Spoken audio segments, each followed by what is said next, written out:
Continuando aqui, né? Chegou gente aqui em casa. Pessoas. Então, eu... Assim, eu imaginei... Eu tava tentando fazer uma experiência imaginária, tentando parar todo o tempo. É porque, assim, na verdade eu queria... Eu imaginei voltar no passado. Como seria para voltar no passado? Então, assim, para voltar no passado, a gente teria que parar todo o movimento do tempo, das coisas, né? Por exemplo, a Terra gira em torno do Sol, o Sol em torno da galáxia, né? A Terra em torno de si mesmo. Os átomos do nosso corpo, né, estão vibrando, as moléculas do nosso corpo estão se movendo, as células estão se multiplicando, né? Então, tudo está em movimento, né? Então, para poder parar, para voltar no tempo, né, teria que, esse movimento na direção que está, teria que reduzir a velocidade, né? Reduzir a velocidade desse movimento ao ponto de parar e depois começar a retroceder.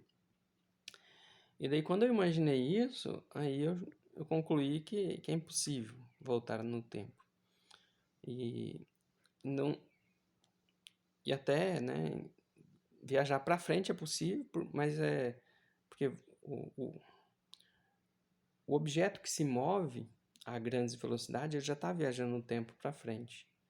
Mas para você voltar no tempo, né, aí é diferente. Porque você teria que desacelerar o movimento de todas as partículas na direção que estão se movendo. Vai reduzindo, reduzindo, reduzindo. Então a célula, vamos supor, a célula do seu corpo, que ela está no processo de divisão ali, né? Para formar uma nova célula, ela teria que reduzir essa velocidade na qual ela está se movendo, parar e começar a retroceder, retornando, né? Retornando para onde estava, no movimento anterior, né?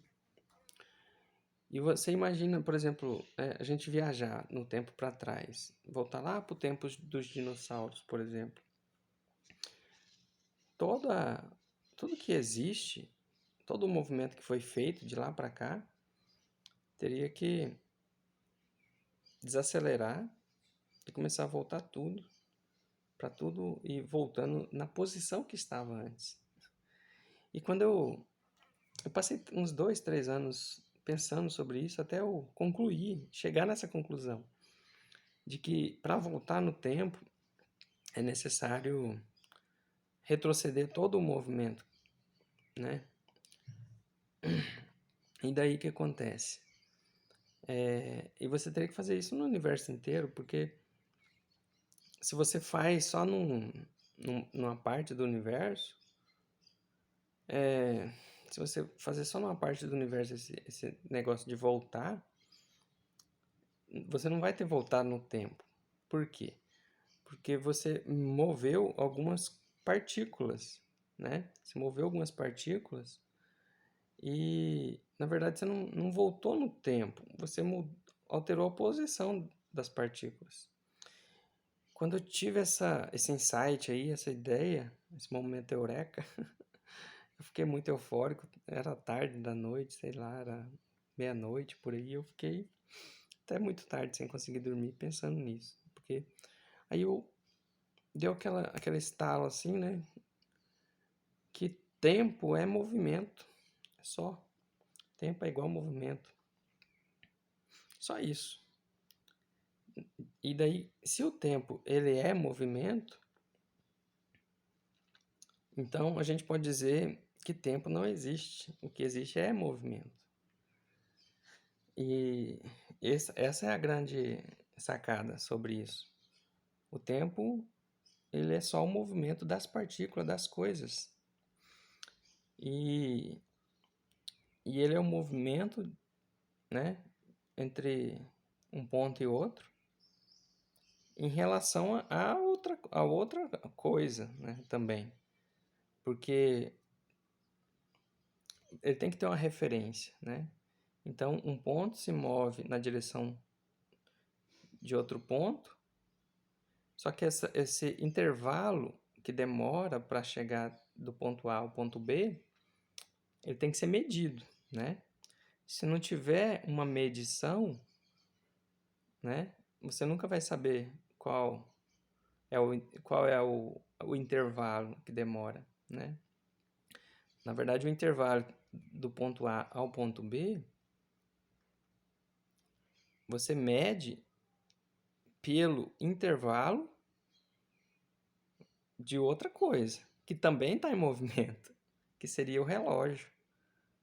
E quando eu falo relógio, eu não estou falando de relógio de pulso.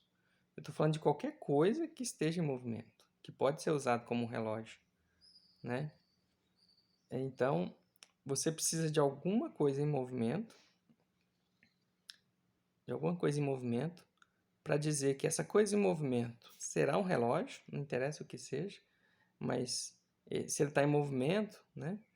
Então você chama ele de relógio e você usa isso para comparar com o movimento de outra coisa para dizer que passou o tempo, né? Então, assim, o tempo, como a gente imagina que é alguma coisa, na verdade ele é uma ilusão. Ele é uma ilusão provocada, né, pelo movimento de alguma coisa em relação ao movimento de outra coisa. Imagina, por exemplo, que nós somos o relógio. A nossa vida, né, o tempo da existência da nossa vida é o relógio. E eu digo mais ainda que o tempo da sua vida é o seu relógio biológico. Toda a sua noção de tempo é do tempo da sua existência. Vem a sensação de que tempo está passando, vem do tempo da sua existência. Esse é seu relógio. E então tudo que você vê, você compara ao tempo da sua existência. Tudo que passa, tudo que se move, você marca como se fosse um tempo passando, mas na verdade não é tempo, é movimento. Então, igual quando você fala assim, passou um dia, passou 2 dias, passou uma semana, passou um mês, passou um ano. E como se isso fosse, se o tempo fosse um lugar no espaço, mas o tempo ele não é o tempo ele não é um lugar no espaço que você pode ir para frente ou para trás. O que eu estou querendo dizer, só para dar um resumo geral assim, é que tempo não existe. O que existe é movimento. Não existe passado, não existe futuro, só existe presente. Sempre existiu somente o presente. Passado e futuro não existe. Tudo que existe, que existiu, continua existindo, só que agora é em lugar diferente, ou seja, se moveu, né? Aí às vezes isso pode gerar confusão, né? Porque como assim? Então você quer dizer que nós estamos no tempo dos dinossauros? Como assim, né? Se não existe passado, quando os dinossauros estavam aqui, como é que era então? E se não existe o futuro, então como é que chegou, né, o ser humano depois? E eu te respondo de maneira bem simples. Os dinossauros que existiram aqui na Terra, por exemplo, as partículas que compunham a estrutura do corpo dos dinossauros estavam em movimento, né? Então, por exemplo, o átomo, né, de ferro que fez parte do corpo do dinossauro, o átomo de carbono, né, que fez parte do corpo do dinossauro. O oxigênio, o hidrogênio, que formava a água que compunha o corpo do dinossauro. Esses átomos, eles ainda estão aqui, só que eles se moveram de um lugar para outro. E nesse processo, vamos supor, o oxigênio e hidrogênio que formava a água, que estava no rio, o dinossauro foi lá, bebeu, essa molécula de água entrou no corpo do dinossauro, constituiu o corpo do dinossauro e depois foi excretada, transpirada, né, pelo dinossauro e voltou para a natureza. Então ela só se moveu, né? Só se moveu e, continuou se movendo, entrou em outros animais, constituiu outros animais, se moveu mais um pouco, saiu desses outros animais, evaporou, virou nuvem, né? Condensou, virou chuva, caiu, foi para o rio de novo, entrou em outros animais, saiu de outros animais e de repente esses mesmos átomos aí de oxigênio e hidrogênio que formam a água entrou no seu copo, você bebeu e agora é você. Faz parte do seu corpo. Então, não tem tempo passando. O que tem é movimento. Então, as coisas só se movem de lugar. Não é o tempo que passa. E eu estou gravando esse vídeo para que essa ideia fica, né? Fica aí registrada, porque eu creio que a ciência vai chegar a evoluir e a demonstrar e a evidenciar isso. E vai confirmar essa teoria, né? Eu sou contador, eu não sou eu não sou físico. Se eu fosse físico, eu ia tentar elaborar, né, essa ideia para poder fundamentar, fazer um artigo científico e coisas desse tipo, mas eu não tenho base nenhuma para isso. Mas eu sou Então, assim, as ideias que eu tenho são ideias de apenas um cara muito curioso acerca da natureza, tentando compreender a natureza das coisas, né? E, e usando o raciocínio lógico para poder chegar a conclusões. Então, a conclusão que eu estou colocando aqui, que o meu pensamento me trouxe, tempo não existe, tempo é uma ilusão, é impossível voltar no passado, viajar para o futuro, como se coloca, né? Como eu dei o exemplo lá do GPS, inclusive eu até falei, né, que se tempo não existe, se futuro não existe, como é que você pode viajar para o futuro? Eu até falei aqui, né, que é possível viajar para o futuro, então até parece que eu estou me contradizendo, né? Mas eu usei aquela argumentação daquele jeito para poder tentar transmitir a ideia do que eu estou falando para vocês de um jeito que vocês começam a compreender passo a passo. Então, se eu chegasse aqui lançando para vocês tempo não existe, futuro não existe, passado não existe, só existe o presente, talvez ia ficar muito confuso. Então, por isso que eu usei falar que é possível viajar para o futuro, né, como se o futuro existisse, né? E agora agora que eu relatei aqui essa minha ideia, né? E daí eu vou dizer por que também que não é possível viajar para o futuro e o que acontece quando parece que a gente viaja para o futuro, né? E a teoria da relatividade lá, ela fala do espaço-tempo como se o espaço e o tempo fossem entrelaçados e fosse flexível, né? Para o tempo ser flexível, ele teria que existir. Como eu estou dizendo que ele não existe, então ele não é flexível. Logo, estou dizendo aqui que Einstein está errado nesse ponto. E esse tipo de afirmação é um tipo de afirmação assim, bem prepotente, eu sei, da minha parte, né? Só que foi o que a minha lógica me trouxe, me revelou, entendeu?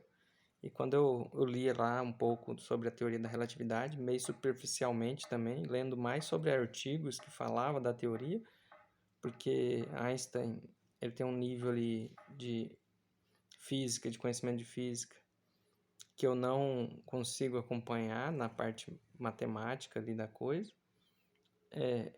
eu consigo acompanhar na parte teórica, né? Os experimentos que ele fazia também eram experimentos mentais, né? Então, inclusive eu fiquei bem feliz porque eu imaginava que ele era um cara que vivia no laboratório fazendo experiências com coisas muito... aquele estereotipo de... Ai, como é que chama? Aqueles experimentos assim muito complexos, né, de laboratório. Eu imaginava Einstein assim, na verdade ele fez os experimentos dele mental e depois ele escreveu, né? Só que a parte de escrever eu não consigo. Eu não tenho conhecimento de física suficiente, matemática para poder escrever, né? E fundamentar, né? Mas eu tenho a intuição, eu acho que a intuição ela é muito importante. Você tem aquela intuição baseada em lógica, e a intuição baseada em lógica te revela coisas que depois você usa o conhecimento de matemática para demonstrar matematicamente aquilo, essa ideia que você descobriu intuitivamente, né? Então, assim, para Einstein, o tempo, ele é entrelaçado, né? Espaço-tempo é uma dimensão e ele é flexível, né? E daí, quando eu comecei a estudar sobre isso, para tentar validar, eu queria validar a minha teoria de que tempo não existe e que o que existe é só movimento e o tempo é uma ilusão, né? Gerada pela observação do movimento. E daí o Einstein vem e traz a ideia do espaço-tempo e tal. E para mim entrou em choque, né? E daí eu fui tentar entender como que Einstein chegou a essa conclusão. E Einstein chegou a essa conclusão, construiu a teoria dele, né? Em cima, pelo que eu entendi, tá? Se tiver alguém aí que possa escrever e questionar, por favor, fica à vontade. Escreva aí, a gente troca uma ideia. Mas pelo que eu entendi, ele fez a teoria dele baseada numa coisa, que era a velocidade da luz, que era sempre constante. Então, para a velocidade da luz se manter constante, ele criou uma lógica, né, que é a teoria dele, que se apoia na velocidade constante da luz, e daí ele explica algumas coisas, né? Explica algumas reações causadas devido à velocidade constante da luz. Então, ele olhou para a velocidade da luz constante, concluiu logicamente e racionalmente que para a luz se manter constante, alguma coisa tinha que ser flexível, né? Porque tem aquela questão da luz, que ela é sempre constante, independente do referencial, né? É igual, por exemplo, só para caso você que está ouvindo aí não tenha essa compreensão, vou dar um exemplo. Vamos supor que você tá andando num carro, né? Você está andando num carro a 50 por hora. E por hora.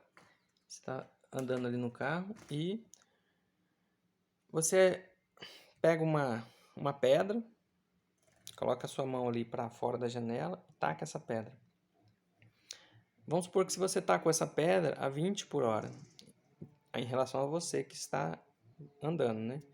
Então, você tacou a pedra, você vai ver a pedra se afastar de você a 20 por hora, que foi a velocidade que você acelerou aquela pedra em relação a você. Para quem está parado na rua, vendo você passar, vai ver a pedra a 70 por hora, que vai ser 50 por hora da velocidade do carro, mais 20 por hora, né? Que foi o tanto que você acelerou a pedra em relação a você que está dentro do carro já em movimento a 50 por hora. E daí o que acontece? O espectador que está na calçada te vendo passar, vê a pedra a 70 por hora, viajando. Você que está dentro do carro, vê a pedra se afastar de você a 20 km por hora, que foi a velocidade que você tacou ela para frente. Isso é bem racional, bem intuitivo, né? Beleza, tranquilo. Agora, quando você faz isso com luz, aí é diferente. O efeito da observação muda. Por quê? Se ao invés de ser uma pedra, você pegar uma lanterna e ligar a lanterna, a velocidade da luz ela viaja a aproximadamente 300 mil quilômetros por segundo, né? Não chega a 300 mil dados, né? 99 quebrados, né? Mas vamos arredondar para 300 mil quilômetros por segundo. Você está com a lanterna, você está a 50 quilômetros por hora. Quando você acende a luz, a 50 por hora, você vê a velocidade da luz se afastando de você. Se fosse capaz de ver, né? É que a gente não é capaz de ver, porque é muito, né? É muito rápido. Mas vamos supor que seríamos capazes de visualizar a luz se afastando de você. Você acendeu a lanterna para frente e você vê a luz indo a 300 mil quilômetros por hora. Só que se você está a 50 km por hora, você teria que ver a velocidade da luz se afastando de você a 300 mil quilômetros por segundo, não por hora. Acho que eu até falei por hora, né? A 300 mil quilômetros por segundo. O cara que está na calçada, se a velocidade da luz não fosse constante, independente do referencial, o cara da calçada veria 300 mil quilômetros por segundo mais os 50 por hora, que é a velocidade do carro. Porque você no carro também empurraria a luz mais rápido ainda, entendeu? Só que, na verdade, não é isso que acontece. Tanto você, se pudesse ver a luz, quanto o cara lá da calçada, que está parado, os dois, olhando para a mesma coisa, veria a luz na mesma velocidade. Comparando com o exemplo da pedra, né? É como se você tacasse a pedra a 20 quilômetros por hora, em relação a você que está viajando no carro. Você olhasse para a pedra, tá a 20 por hora, e a pessoa que está ali parada também, se a pedra se comportasse igual à luz, também ia ver a pedra a 20 por hora. Então, só que a luz ela é diferente, ela se comporta diferente. Ela vai viajar sempre na mesma velocidade. Independente se você está se movendo com ela, na direção dela ou não. E independente se você está parado também. Você sempre vai ver a luz na mesma velocidade. Esteja você parado ou em movimento, você sempre vai ver ela na mesma velocidade. E a pedra não. A pedra, se você está a 50 por hora, tacou ela a 20, então vai ser 50 mais 20, né? 70 por hora. Se você tacar para frente, na direção do seu movimento. Se você tacar para trás, né, a 20 por hora, você vai ter que subtrair, então, né? E a luz não. A luz, se você tacar para frente, para trás, para cima, para baixo, para o lado, você vai ver ela sempre viajar na mesma velocidade. Quem está parado, vendo você tacar a luz, vamos colocar assim, também vai ver a velocidade da luz sempre na mesma igual, né? Tanto você quanto, deixa eu só desligar aqui. Tanto você, né, que está em movimento, quanto quem está parado, vai ver sempre a luz na mesma velocidade.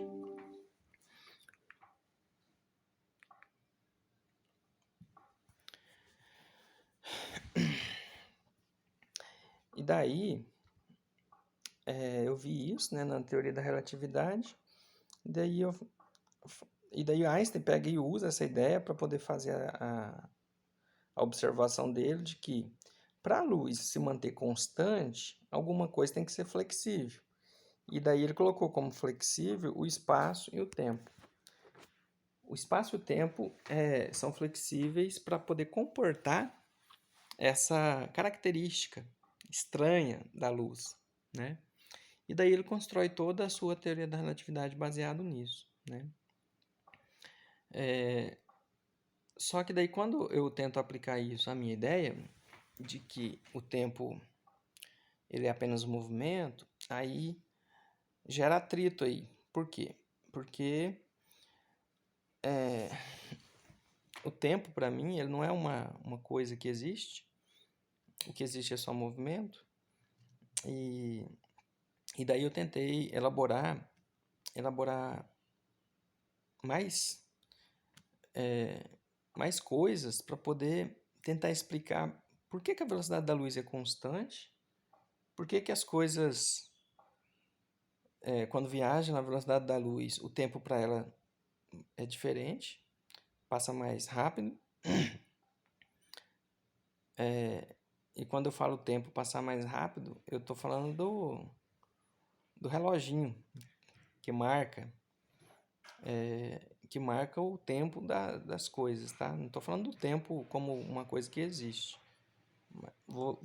Quando eu falar tempo, vocês entendam movimento, mas eu ainda vou continuar usando o termo tempo, tá? Então, se você pega e entra dentro de uma nave que pode viajar próxima da velocidade da luz,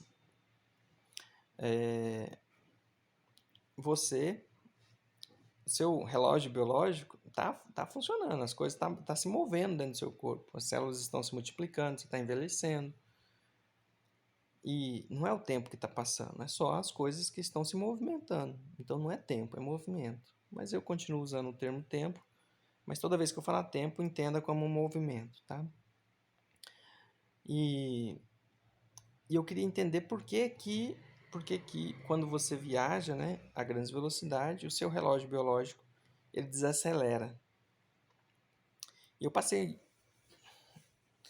alguns, sei lá, acho que passei alguns meses, anos, tentando elaborar e chegar em alguma coisa.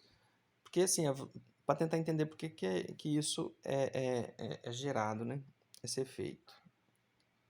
E eu cheguei a uma conclusão que, assim, Einstein, né, colocou lá que matéria e energia são a mesma coisa, né? Aquela fórmula, né? E igual a mc ao quadrado lá, né? Então, aquela fórmula de Einstein lá, ela diz que energia e matéria é a mesma coisa. E daí, eu só discordo de Einstein nessa parte do espaço-tempo, tá? Que ele chama de dimensão, né? Como uma dimensão do espaço-tempo. E que isso é flexível. E pela visão que eu tenho, não é. E não existe o tempo. É muito louco isso. Eu sei. Aí o que acontece? Vamos supor que... Eu acho que o relógio mais preciso, até onde eu vi, é um átomo, né? Um átomo de um elemento químico lá, não sei qual, que é o relógio mais preciso, que se fala de relógio... Chama de relógio atômico, né? Então, por que ele é o relógio mais preciso? Por causa que ele vibra, né? Ele tem uma medição lá que é muito precisa. E qualquer coisa que se move com uma frequência pode ser um relógio. E daí, à medida que a precisão do movimento se repete, né, de forma muito, né, constante, você pode usar isso como relógio. Então, qualquer coisa que se move com maior consistência de intervalo ali, sem oscilações, isso vai te fazer um relógio, vai poder ser um relógio, né, à medida da precisão do movimento, da precisão do movimento e frequência, né? Tem que ter a mesma frequência. Então, à medida que a frequência é precisa, aumenta a precisão da medição, porque você usa ele de referência, né? Para poder medir o movimento de outras coisas, né? E daí você pode chamar isso de relógio. Vai ser o seu relógio de referência para medir o intervalo de outra coisa, do movimento de outra coisa. E daí o que acontece? Esse átomo está ali, está vibrando numa determinada frequência, e essa frequência é que faz dele um relógio preciso. Só que, qual que é a sacada que eu tive? Tudo está em movimento no universo. A Terra está girando em torno de si, então a minha mão aqui parece, né? A gente olha assim, parece que está meio paradinha, só que eu estou viajando a uma velocidade altíssima. A Terra em torno de si, né? A Terra em torno do Sol, a Terra em torno da galáxia, né? A galáxia também no universo está em movimento. Então, tudo está sempre em movimento. E para explicar aí como que isso interfere e causa o efeito de parecer que o tempo diminui para quem viaja a grandes velocidades, imagina esse átomo. Então, ele está existindo no universo e está interagindo com o universo. E ele está se movendo no universo. E eu creio que a sacada que eu tive foi que tudo que existe no universo, ele interage com o universo, né? E daí tudo está se movendo na sua velocidade máxima. Está se movendo na velocidade máxima. E daí, quando você vai mudar a direção, então assim, em relação à Terra, é como se a minha mão aqui tivesse parada em relação às referências que eu tenho aqui, por exemplo, ali da cortina, o meu corpo, o restante do meu corpo, né? O sofá, minha casa que eu estou aqui. Então, em relação a essas coisas, minha mão está parada, mas em relação à galáxia, eu estou em movimento. Em relação ao Sol, eu estou em movimento, né? Em relação aos outros planetas, eu estou em movimento. Então, tudo está se movimentando. E os átomos aqui, ó, que compõem, né, a minha mão, por exemplo, também está se movimentando em escalas quânticas, né? Até. Tudo está sempre em movimento o tempo todo. E quando você faz um outro movimento, além desses movimentos que ele já está, esses movimentos aleatórios que a gente faz interage na frequência com que tudo vibra. Tudo está vibrando aqui na minha mão, os átomos estão vibrando. Então, os átomos vibrando na minha mão é o relógio biológico do meu corpo, né? Que está aqui, forma, né, o relógio biológico do meu corpo, dita o tempo, o intervalo de movimento com que as moléculas do meu corpo vão se multiplicar. E à medida que eu me movo, essa frequência, o entendimento que eu tive é que a frequência dos átomos do meu corpo, à medida que eu acelero o movimento, diminui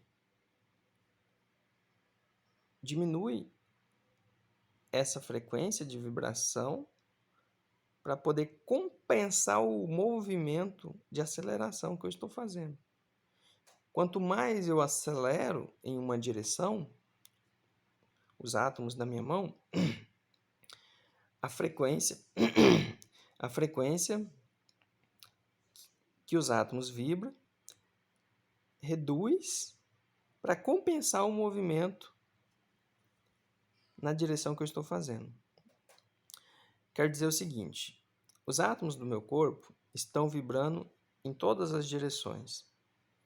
E à medida que eu acelero os átomos do meu corpo na direção de um único sentido,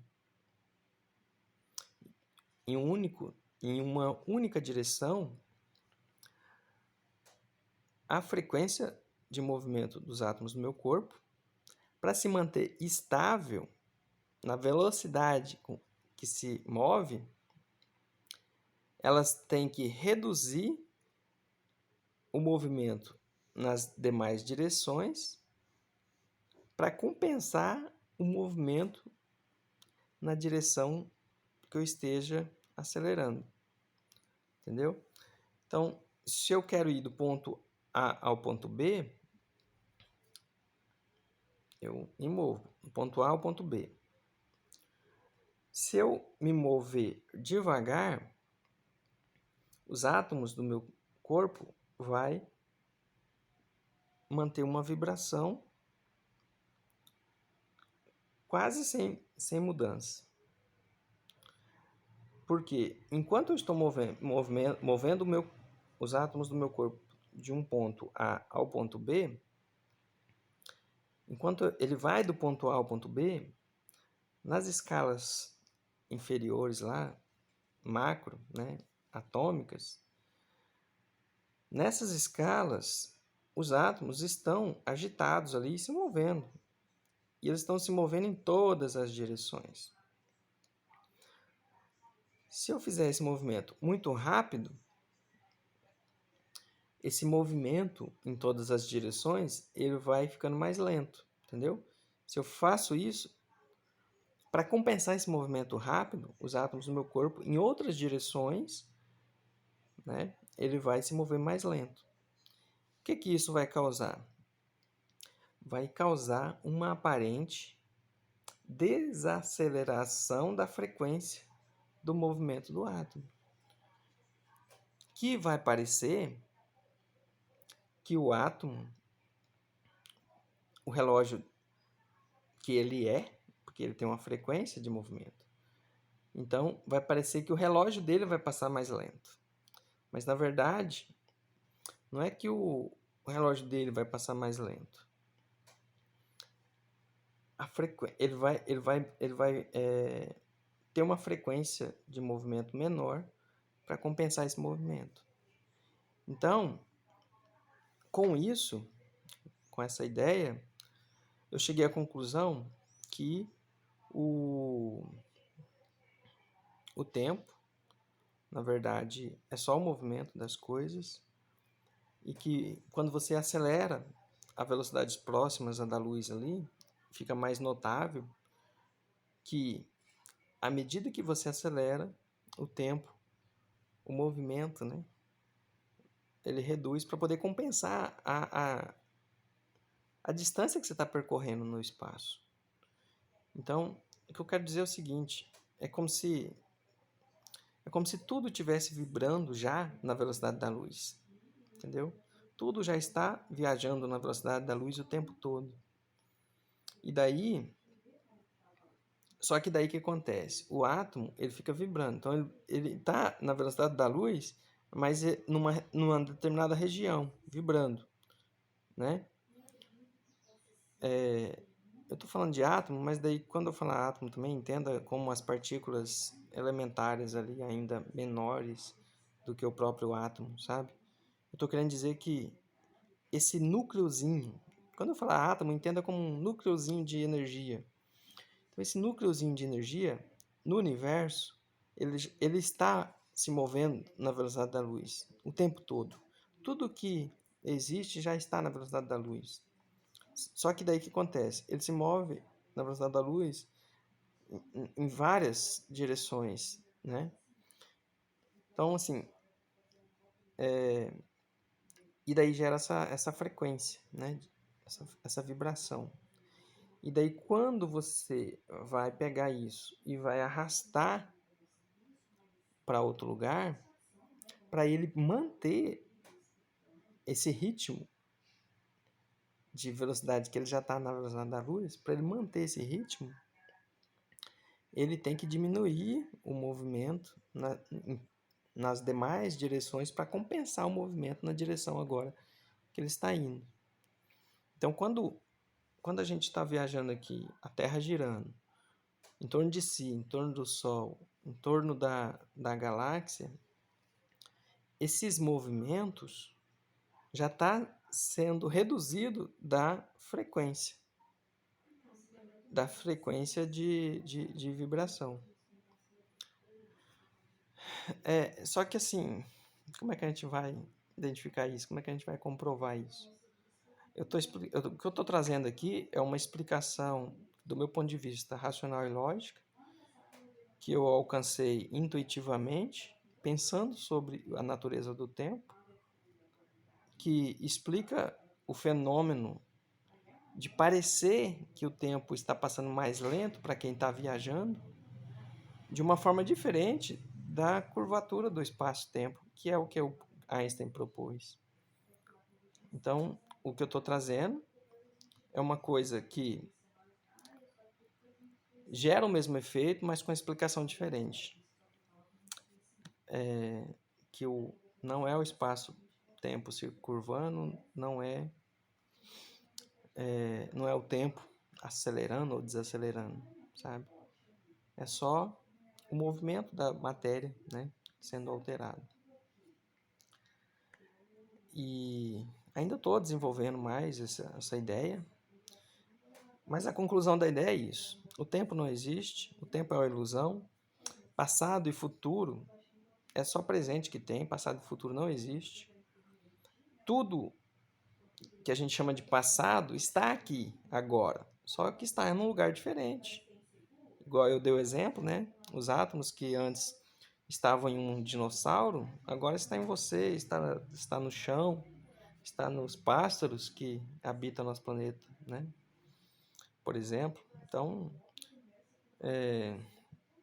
nada se cria, tudo se transforma. Permanece essa regra, no meu ponto de vista.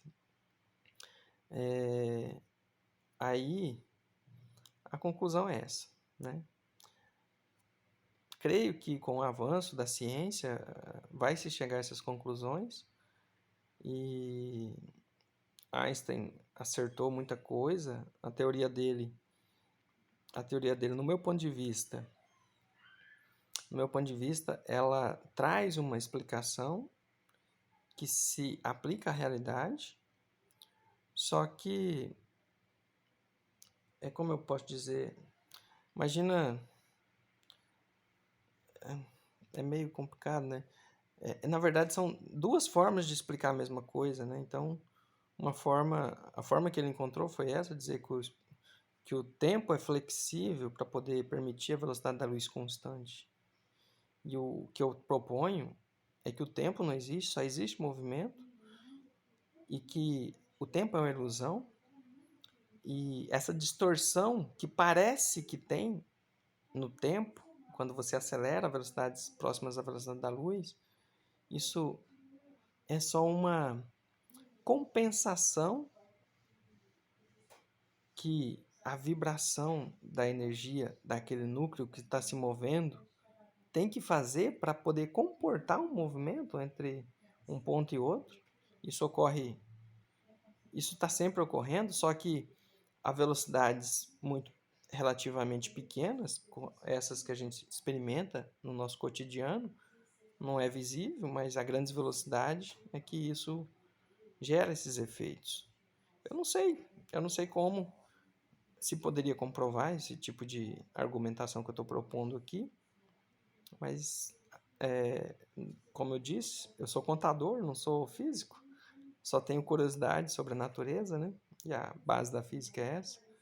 Só que eu não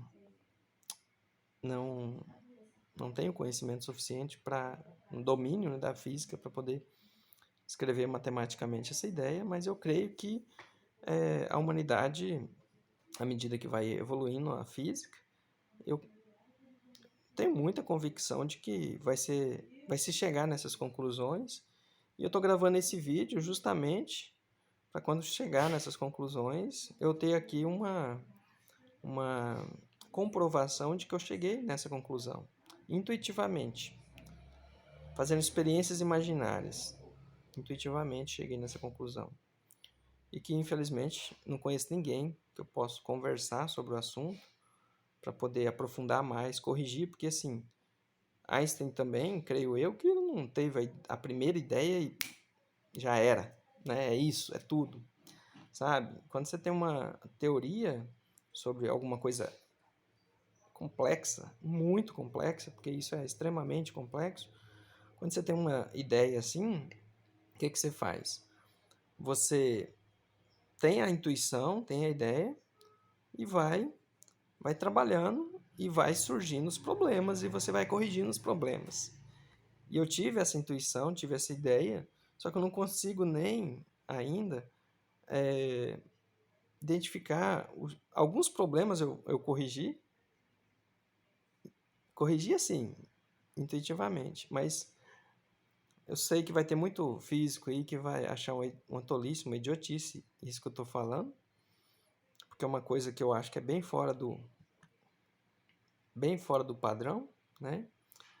Só que, cara, quando Einstein também estava lá, né, tendo suas ideias lá, era bem fora do padrão também, né, o que ele estava propondo. E ele era uma pessoa assim desconhecida, lógico que com o QI, né, que se revelou assim extremamente poderoso. Eu tô longe disso, mas revolucionou tudo, né? E ele não era uma pessoa notável na época, né? Era um funcionário público que tinha tempo vago, usava o tempo vago para elaborar suas ideias e tinha conhecimento de física, somado com a inteligência, né, muito acima da média. Juntando tudo, ele virou quem virou, né? Mas estou querendo dizer o seguinte, até então prevalecia lá as ideias do Newton, né? E ele trouxe uma física nova. Então, assim, o que eu estou falando aqui pode ser absurdo para quem, às vezes, está com esse pensamento fechado. Até tem pessoas que falam que Einstein, se Einstein tivesse ido, assim, não tivesse elaborando suas ideias fora do mundo acadêmico e ele teve muita paz para poder pensar as coisas que ele pensou, né? E paz que eu falo assim, ele estava isolado, então ele foi muito criativo. E, e daí eu falo assim, eu, por exemplo, eu não tenho com quem eu conversar, ninguém me entende quando eu falo dessas coisas e ninguém que eu falo assim, ninguém do meu mundo, do meu círculo de amizade, de relacionamento, né? Eu já tentei falar com algumas pessoas, matemáticos, físicos, mas são pessoas que fez o estudo da física e matemática ali muito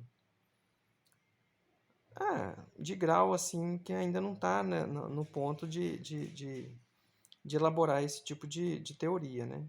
Ou de criticar, ou de analisar, ou de qualquer coisa. Então, se tiver alguém aí, né, que queira refutar, comentar, falar qualquer coisa aí, sinta-se à vontade. E essas ideias que eu trouxe são intuições que eu tive baseado em raciocínios usando lógicas ali para tentar entender a natureza do tempo. E a minha esperança é que eu esteja certo. Não tenho a pretensão de estar certo em tudo, porque, igual eu falei, eu não tenho nem condição de aprofundar mais. Sabe, é muito frustrante isso, porque eu quero avançar nisso, mas eu não consigo, porque eu não tenho base e não tenho ninguém também que eu possa conversar, trocar ideia, resolver os problemas, porque eu sei que vai surgir vários problemas que você tem que fazer correções para poder refinar a ideia e entregar ela da forma que ela é, porque a natureza é o que é e a gente só vai conhecendo ela um pouco mais com o passar do tempo. E também eu só cheguei nessas ideias também porque através do estudo, né, que a gente faz ali de forma bem amadora ainda, faz algum estudo baseado no conhecimento dessas pessoas que trazem, né? Por exemplo, Einstein colocou na teoria da relatividade que se você viaja a grandes velocidades, o tempo para você que viaja passa mais lento. Então essa é uma informação que eu trabalhei ela. Se Einstein não tivesse colocado isso no seu trabalho, eu não chegaria nessa conclusão, creio eu que eu não chegaria, ou sei lá se chegaria também, mas na questão de explicar como que o tempo pode parecer passar mais rápido para quem viaja, né? Bom, basicamente é isso. Eu só queria fazer esse vídeo, jogar essas ideias aí para ficar registrado que eu tive, que eu tenho essas ideias, que eu creio que vai chegar num momento e que a ciência vai avançar e eu espero que se aproxime dessa conclusão que eu estou colocando aqui. E é isso. Se tiver mais alguma coisa para falar, eu vou estar colocando aqui. Ainda tem coisas ainda que eu estou desenvolvendo, pensamentos, né? Por exemplo, como que a matéria se constitui, né? Tudo é energia. Einstein colocou isso e para mim é muito lógico isso, e muito racional isso, que tudo é energia. Então isso que a gente chama matéria é energia. E eu estou desenvolvendo uns pensamentos assim também para tentar entender a matéria escura, energia escura. Só para adiantar e para ficar registrado aqui também, eu estou num pensamento muito cabuloso assim, de que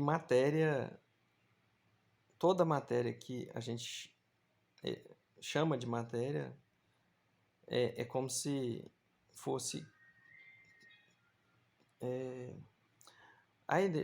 eu vou falar aqui, porque senão eu vou ter que gravar outro vídeo só para falar sobre isso. E eu não estou fazendo esse vídeo aqui para ter audiência, nem para... É só para ficar registrado na internet. Eu tinha feito um registro desse tipo lá no Facebook, e infelizmente o Facebook foi excluir o negocinho de notas lá, e daí eu não consigo mais provar o que eu disse lá, as conclusões das ideias que eu cheguei. Mas é o seguinte, eu vou falar aqui. Sei que pouca gente vai estar assistindo esse vídeo mesmo, e se muita gente assistir também, tranquilo. Mas a finalidade desse vídeo não é que ele tenha muita audiência, mas que fica registrado na internet que eu cheguei a essas ideias, e são ideias assim muito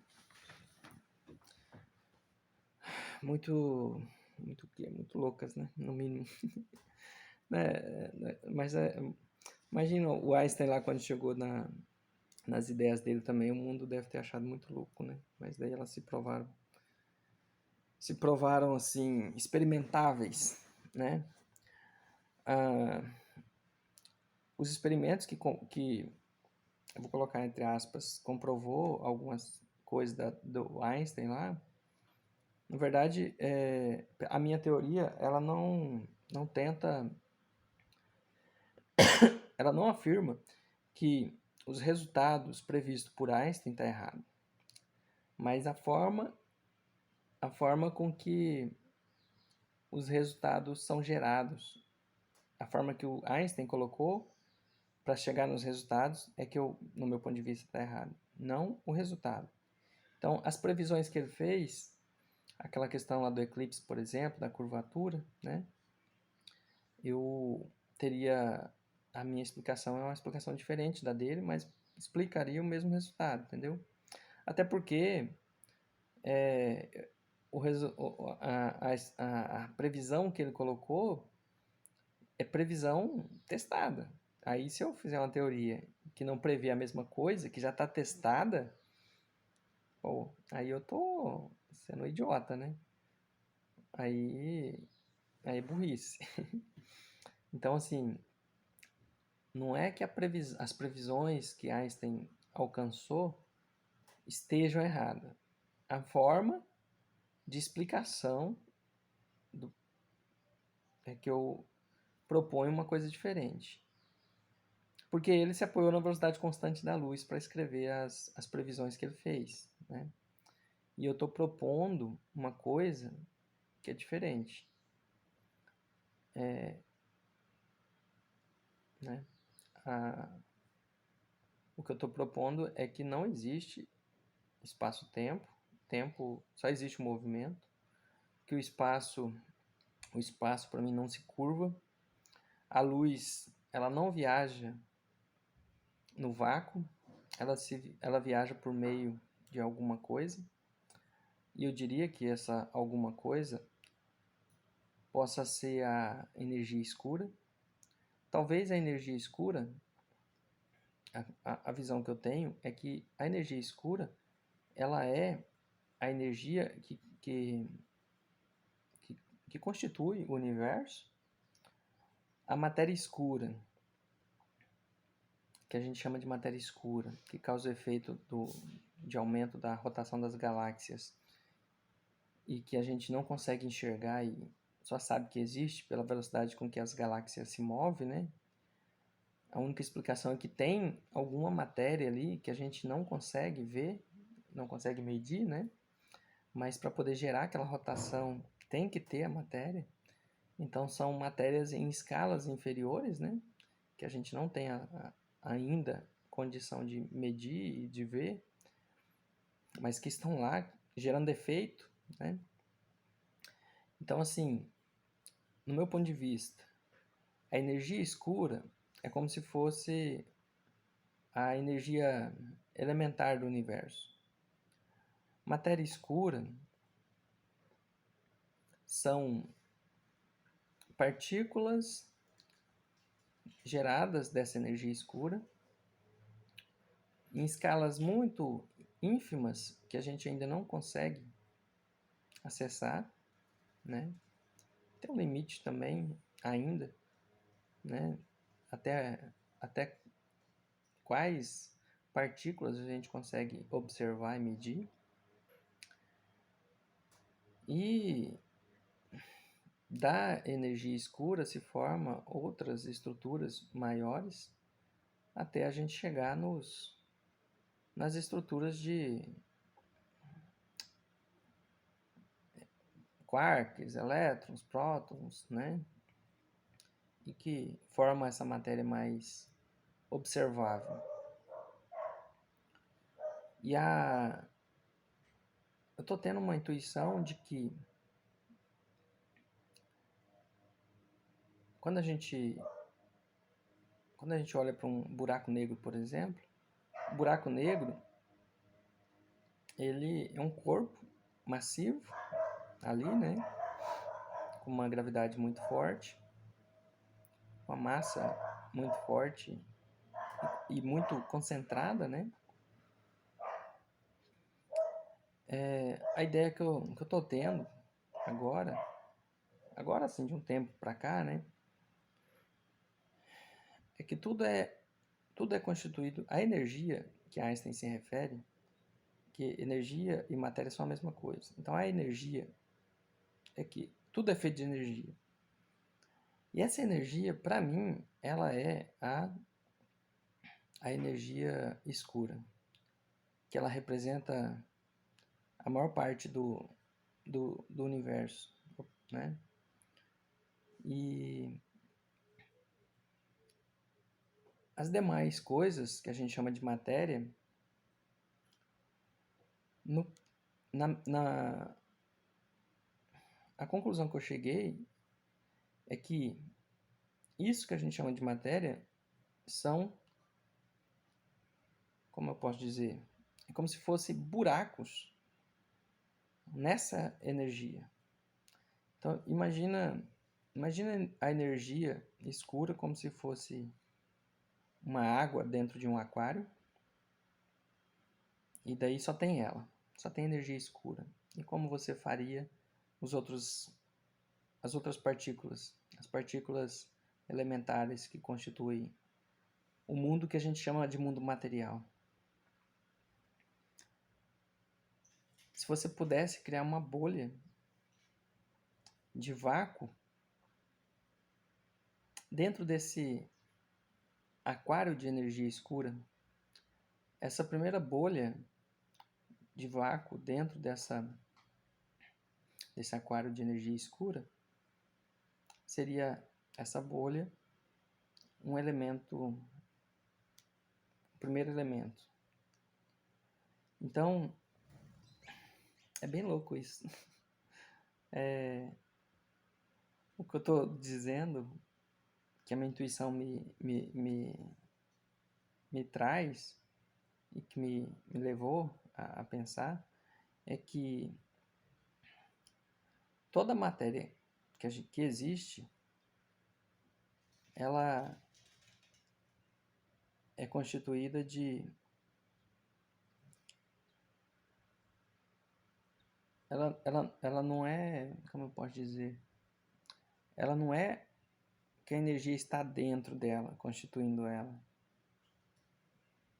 Mas é como se ela fosse um buraco na energia escura. E formando tipo bolhas, várias bolhas. E essas bolhas, né, dependendo das escalas, é que formam os elementos.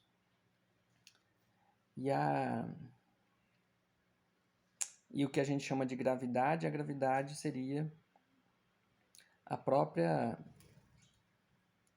energia escura empurrando essas bolhas uma na direção da outra. E as bolhas se atraindo, né? Não se atraindo, mas sendo empurradas uma na direção da outra pela energia escura. Então, tudo que existe é energia escura. Os elementos seriam essas bolhas, esses buracos. Vou chamar de buraquinhos negros, micro buracos negros. Então, toda a estrutura ali elementar seria pequenos buracos que estão nessa energia, buracos nessa energia escura. E a matéria escura, ela seria também buracos, só que seriam bolhazinhas menores e que a gente não consegue observar. Isso está bem cru ainda, essa ideia, mas é a minha explicação para a gravidade. É a minha explicação para a gravidade. Então, não é o espaço que se curva, não é o espaço-tempo, não existe. E é louco isso, né? Até um exemplo que eu usei um exemplo assim. Então, é muito louco isso, porque assim, na verdade, a gente não seria formado pela matéria, mas pela ausência de matéria. É como se... Imagina uma forma uma forma que você consegue fazer um molde, que você cria um objeto, né? O molde, imagina um molde côncavo que você vai utilizar para fazer um objeto qualquer, um chocolate no formato de um coelhinho da Páscoa, por exemplo. Como hoje a gente imagina as coisas? A gente imagina que o coelhinho da Páscoa é formado por chocolate. Exemplo, né? Imagina um molde, aí você vai fazer um chocolate, usando chocolate você vai fazer um coelhinho da Páscoa. Beleza. Quando você pega o coelhinho da Páscoa pronto, você olha para ele ali e fala que ele é material, ele tem peso, né? Agora, quando eu imagino quando eu imagino os elementos mais, né, fundamentais ali, o que eu imagino? Eu imagino assim, que eles não são feitos como o coelhinho da Páscoa ali, de chocolate e tal, como se o chocolate fosse a energia que cria a matéria. Mas é como se a forma, imagina a forma que tem o formato do coelhinho, a forma é de chocolate. E daí o que tem e que cria o coelhinho é o vácuo, é o buraco, né? É a cavidade ali. Então, quando eu penso nos elementos mais fundamentais, é assim que eu vejo. Eu vejo que eles não são a matéria, eles são a ausência de matéria. Porque a matéria, ela está em volta. Que eu consigo dizer que a energia é escura. Eu consigo dizer que a energia é escura por causa que a energia escura é a única coisa que a gente sabe que existe, né?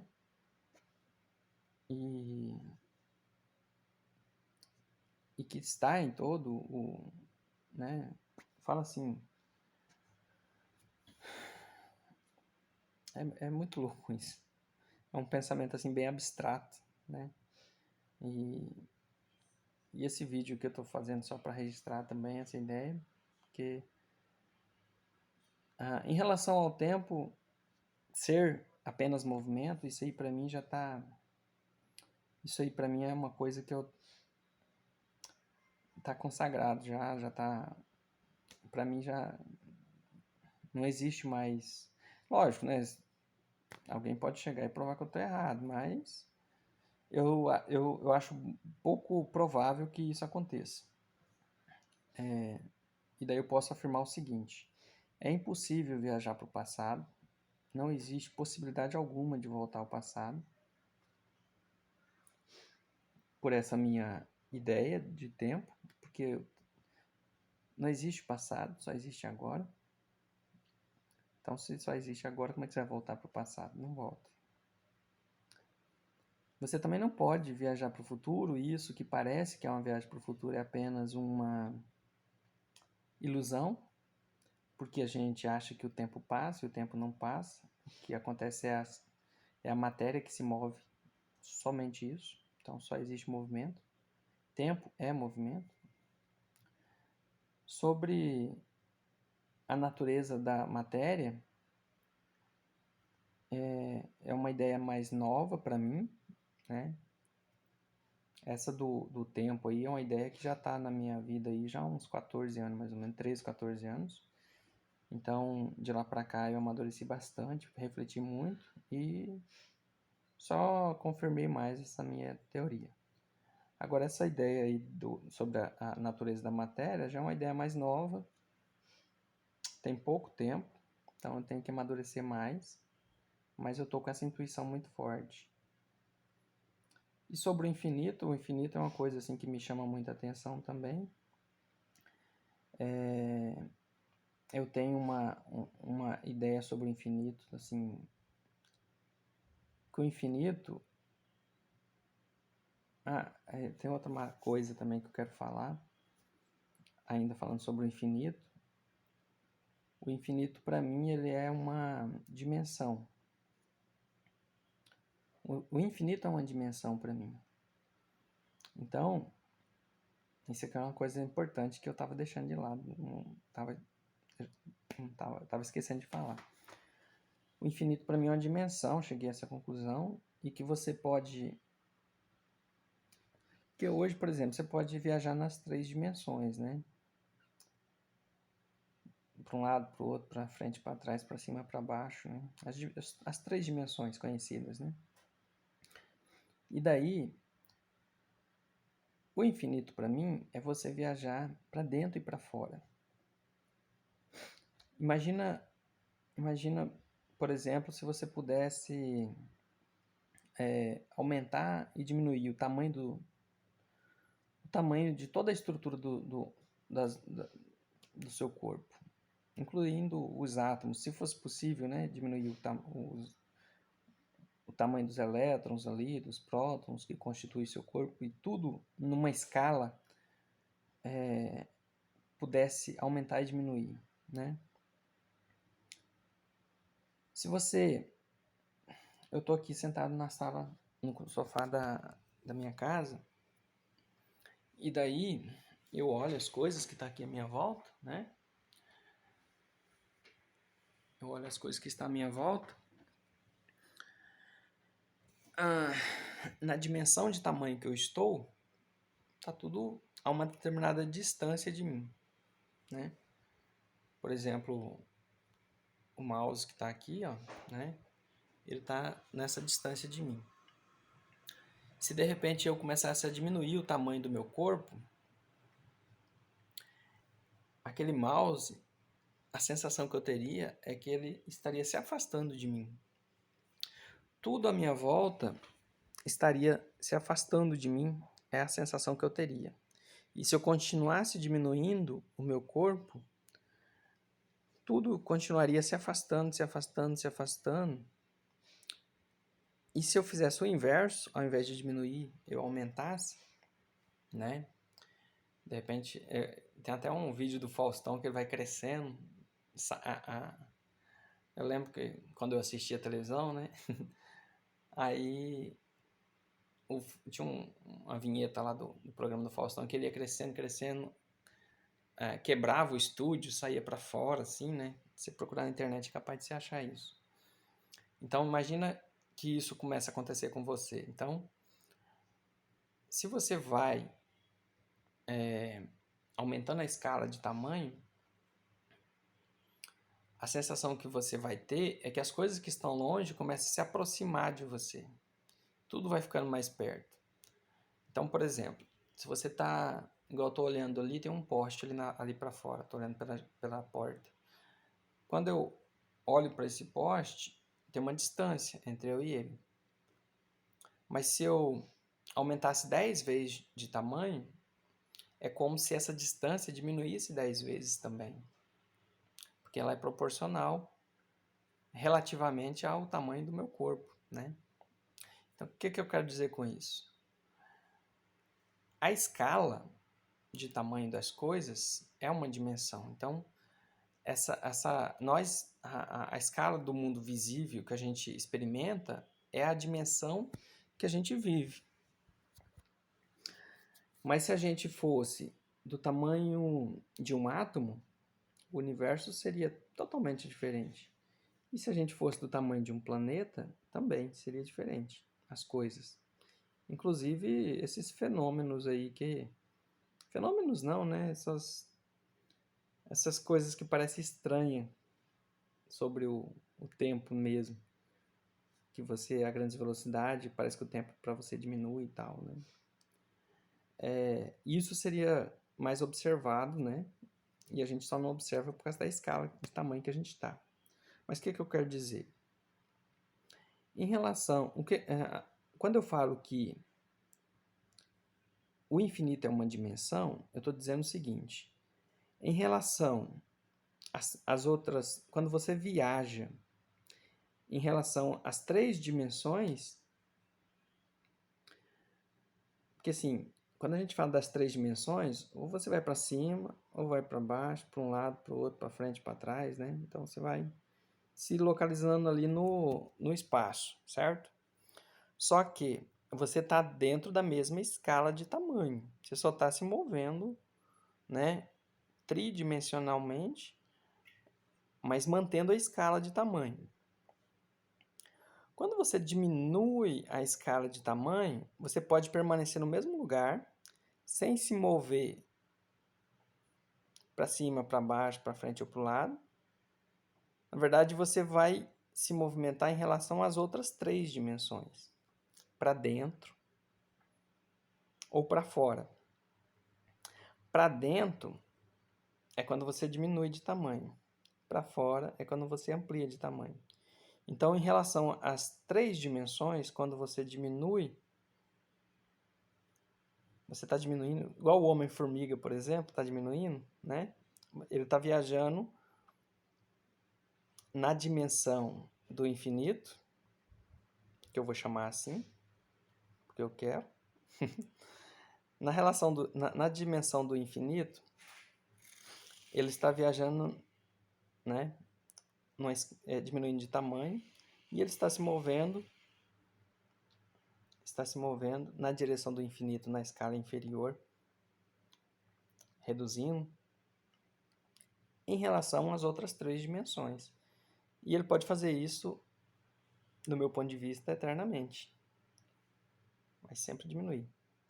Matematicamente, isso é explicado e de forma bem simples, né? Inclusive, teve uma vez que eu estava no banheiro fazendo algumas coisas e tive ideias, né? Foi a minha primeira ideia sobre o infinito que eu achei muito top e que me faz acreditar que em outras posso estar certo em outras ideias também. Mas eu imaginei, eu refletindo sobre o infinito, eu imaginei o infinito entre um ponto A e um ponto B, que pode ser qualquer tamanho. Então, por exemplo, eu imaginei um infinito entre essa letra e essa letra, por exemplo. Como pode existir um infinito nesse intervalo? A distância entre aqui e aqui tem uma distância, né? Entre esses dois pontos. Se, se a cada segundo, se a cada segundo você viajar 90% entre essa distância e essa, então vai passar o primeiro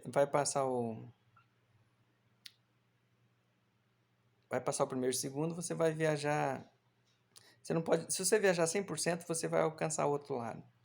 Mas se você viajar qualquer coisa menor que 100% entre a distância, você nunca vai chegar do outro lado, independente do intervalo, do período que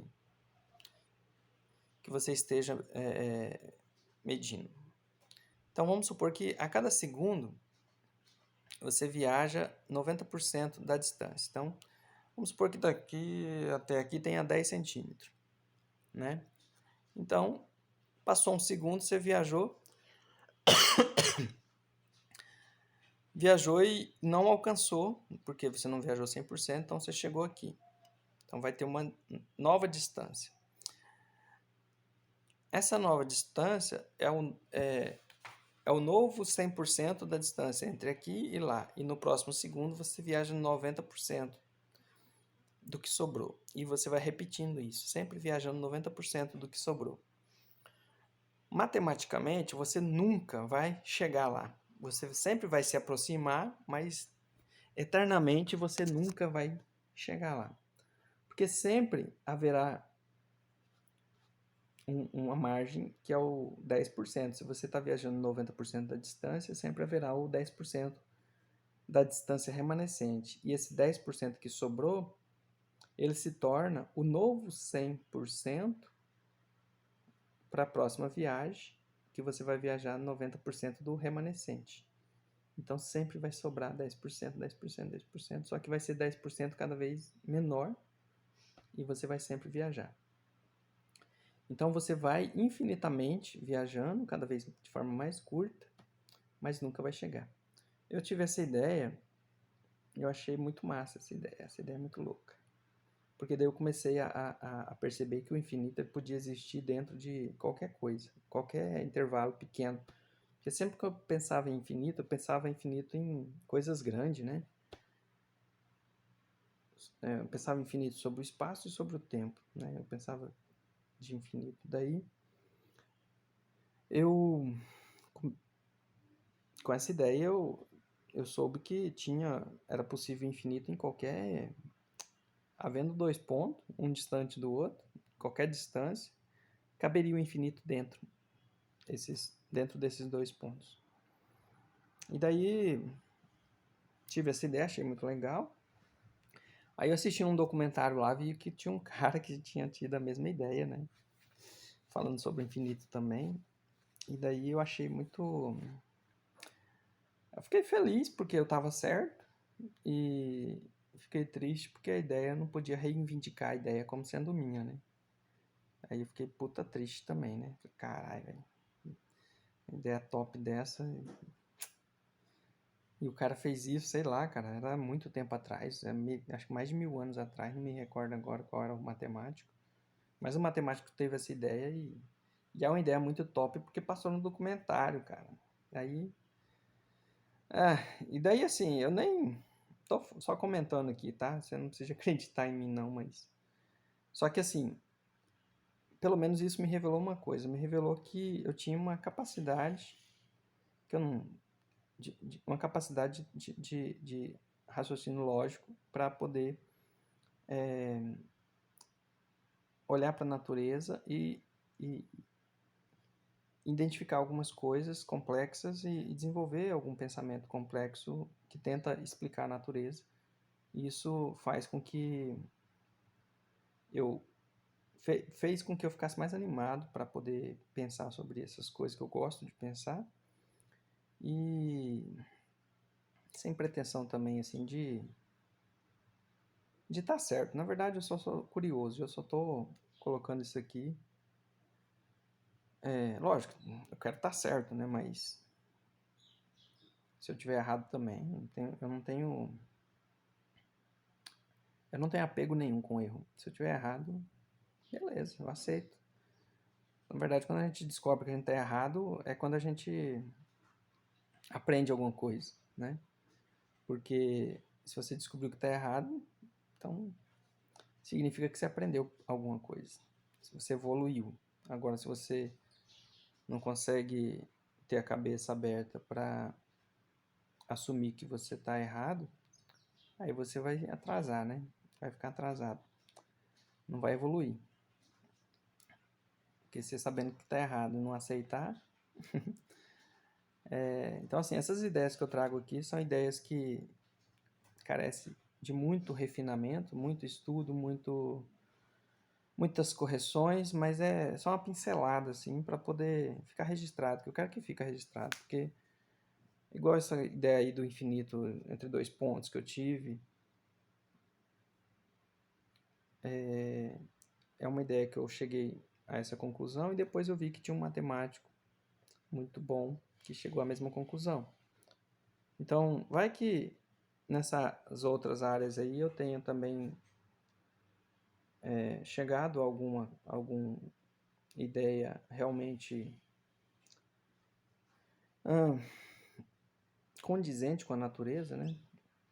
E se eu não faço um registro assim para poder provar, depois como que eu vou falar, não, isso aí eu já sabia, isso aí eu já tinha concluído, isso aí é um pensamento que eu já tinha intuitivamente alcançado. Quem vai acreditar em mim, né? Então, esse vídeo é só para essa finalidade, para poder, vamos supor que lá no futuro a ciência leve a descoberta de algum fato desse e surge aí como sendo a nova verdade da física, né? Porque muda, né? E esse vídeo é para mim poder pegar e falar assim para você aí que está assistindo, eu cheguei a essas conclusões através de raciocínio lógico, né? Intuitivo. A intuição também, ela não é assim. A intuição, ela vem da experiência da sua vida, né? Então, as experiências de estudo da sua vida é que gera a sua intuição. A intuição, ela, se você for uma pessoa muito louca, vai vir intuições ruins, né? Mas se você for uma pessoa racional e lógica, vai vir intuições racionais e lógicas também. Basicamente é isso, então, que eu tinha para falar, né? Matéria. Tempo não existe, só existe movimento. Passado e futuro também não existe, só existe presente. A matéria. A matéria ela é formada por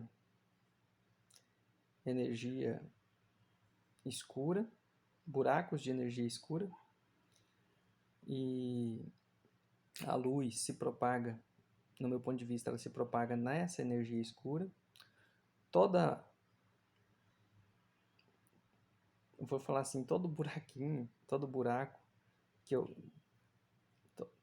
buraco não, eu vou chamar de bolha, todas as bolhas que constituem isso que a gente chama de matéria, essas bolhas na matéria escura estão vibrando na velocidade da luz e toda vez que você acelera essas bolhas, que é a matéria do mundo visível,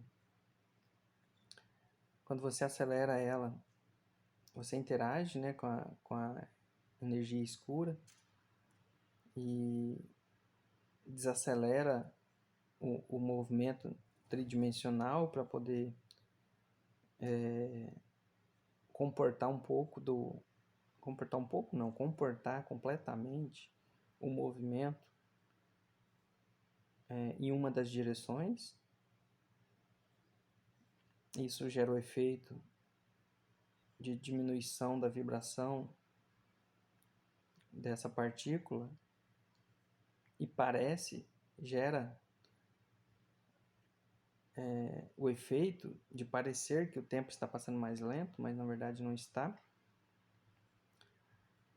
Além das 3 dimensões, existe a dimensão que eu vou chamar de dimensão do infinito, que é para dentro e para fora, né? Que você pode viajar infinitamente, tanto na escala inferior, quando você reduz, quanto na escala maiores, quando você amplia. Então, isso para mim também é uma dimensão espacial, para dentro e para fora, em relação às 3 dimensões conhecidas. Basicamente é isso, por enquanto. Beleza? Valeu!